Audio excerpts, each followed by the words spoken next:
If you like this video, please give it a thumbs up, comment, and subscribe to my YouTube channel, as well as follow me and subscribe to me on all my other social media platforms.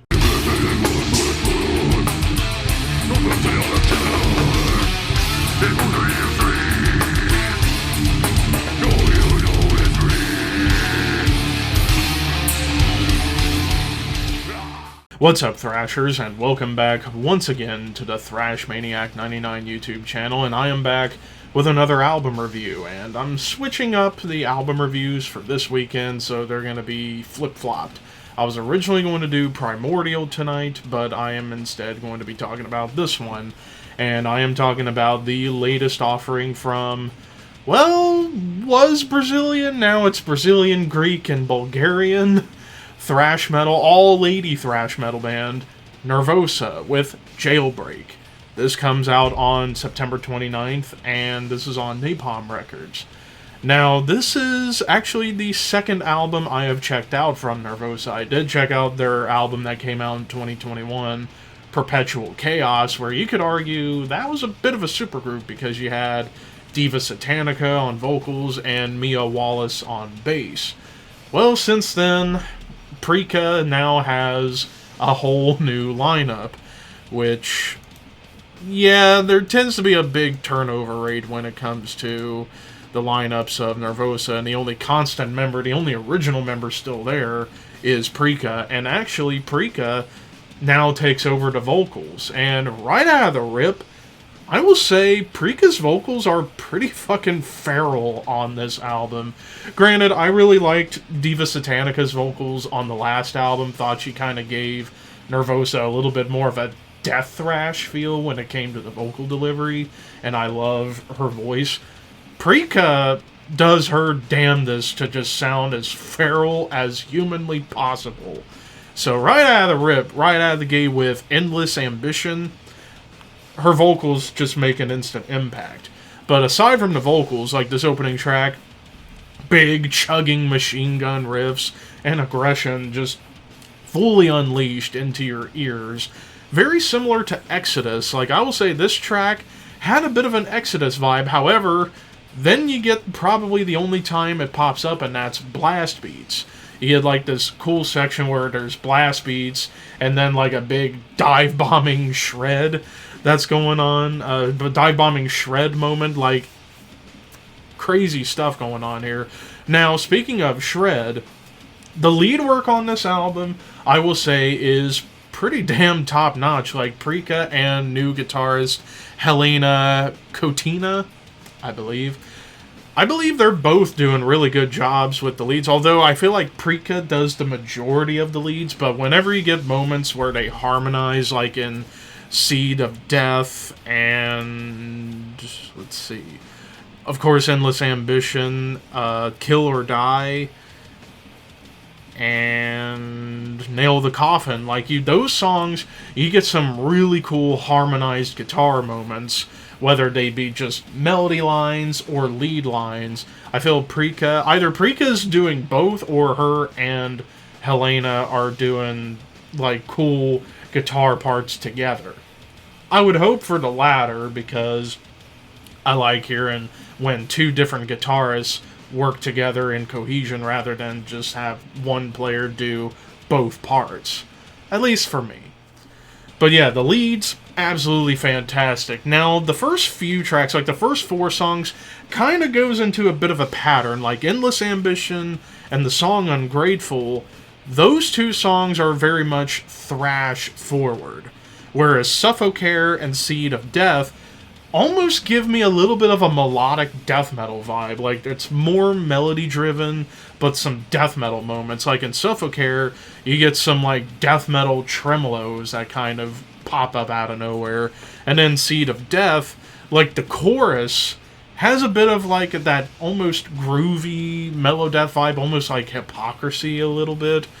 But it does get a little bit epic. Like in Seed of Death, it does get a little bit epic when it comes to like building up into like a thrashy part. But then the chorus gets a little bit like Hypocrisy, where it's like slower but still kind of like a mellow death chorus. But with Ungrateful, I love how you get this like galloping thrash riff to start with hyper speed, very much in the vein of like German thrash, particularly Sodom and Creator, and even a little bit of Destruction kind of comes up here and there as well. But then we kind of run into a section, like the middle of the album pretty much goes into just full-on speed metal. Not really thrash, mostly speed metal. The title track, Jailbreak, Sacrifice, Behind the Wall, and Kill or Die, those 4 songs feel very speed metal oriented, not so much thrash metal. But like the title track, you start off with this like classic metal riff that felt like Judas Priest a little bit.